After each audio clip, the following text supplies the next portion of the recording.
Quran surah ke-13 ayat ke-28.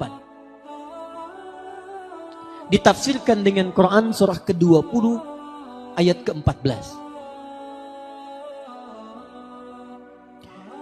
Ala bidzikrillahi tatma'innul qulub.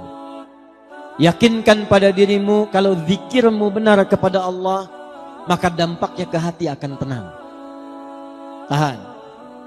Yakinkan pada dirimu kalau zikirmu itu benar kepada Allah, maka dampaknya ke hati akan tenang. Bapak Ibu sekalian, ayat Quran surah ke-13 Ar-Ra'd ayat ke-28 menyampaikan orang yang zikirnya benar itu hatinya akan cenderung tenang. Sedangkan dalam Al-Quran, di antara makna zikir itu artinya sholat. Pak, Bapak pasca sholat subhanallah, subhanallah, alhamdulillah itu zikir. Dalilnya Quran surah ke-4 ayat 103. Ibu ba'da sholat berdoa, Allahumma rabbana atina fid dunya hasanah. Doa, itu zikir. Dalilnya Quran surah ke-7 ayat ke-205. Wadhkur rabbaka fi nafsika tadarruan wa khifatan wa dunal jahri minal qaul. Saat kita berdoa, ya Allah, ya Allah, ya Allah, itu zikir. Baca Quran. Ba'da salat Anda baca Quran. Al-Ikhlas, Al-Falaq, An-Nas, ayat kursi, 5 ayat pertama Al-Baqarah. Itu semua zikir. Dalilnya Quran surah ke-15 ayat ke-9. Inna nahnu nazzalna dzikra wa inna lahu lahafizun.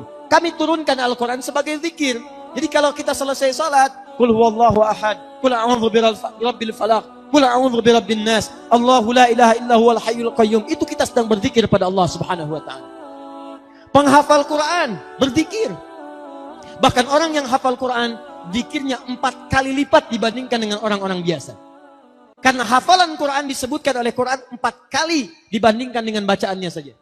Quran surah 54, ayat 17, ayat 22, ayat 32, ayat ke-40. Walaqad yassarnal Qur'ana lidzikri. Kami telah mudahkan Al-Quran untuk dihafalkan. Menghafal Quran, bahasa Qurannya bukan hifzi, tapi zikri. Jadi orang yang sedang menghafal Quran sedang zikir. Bismillahirrahmanirrahim. Subhanalladzi asra bi'abdihi lailan minal masjidil haram. Zikir. Alhamdulillahilladzi anzala ala 'abdihil kitab. Zikir. Sampai ke An-Nas. Tapi tahukah Anda, puncak zikir itu ada pada salat. Kenapa puncak zikir disebut dengan salat? Karena salat menghimpun semua jenis zikir yang tadi disebutkan. Anda selesai salat mengucapkan Allahu Akbar, Allahu Akbar, Subhanallah, Alhamdulillah. Dalam salat bukankah Anda bacakan itu? Anda memulai salat Allahu Akbar.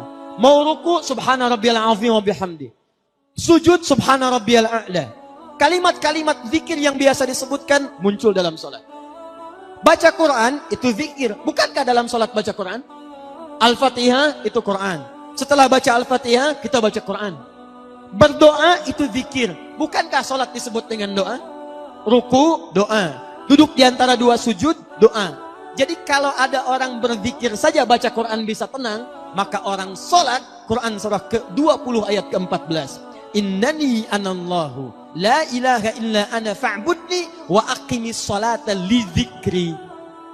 Kata Allah, tunaikan salat sebagai zikir kepada saya. Orang yang zikir itu hatinya tenang. Jadi kalau ada orang salat menghimpun semua jenis zikir, belum tenang hatinya, ada yang salah dalam salatnya.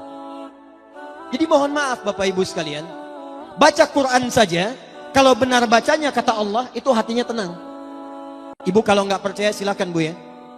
Akhir bulan sedang gelisah. Uang belanja belum datang. Belum gajian, gelisah. Kata Quran gampang. Tidak usah mengeluh. Jangan bikin status. Ini gaji belum turun, nulis di Facebook. Belum gajian. Tungguin komennya. Buang-buang waktu. Kata Allah, kalau hati ingin tenang, ada 5 amalan di antaranya tadi. Baca Quran, buka mushaf, ambil wudhu, baca Quran. Saat Anda baca Quran, seketika ketenangan diberikan kepada kita. Tapi ada yang hebat. Ada satu amalan yang menghimpun semua jenis zikir. Quran dihimpun. Zikir bacaan kalimat thayyibah dihimpun. Hafalan Quran dihimpun. Apa itu? Salat. Jadi kalau bapak dan ibu sehari minimal 5 kali salat, tapi tidak memberikan ketenangan pada jiwa kita, itu ada yang salah dalam salatnya. Ada yang tidak tepat dalam penunaiannya.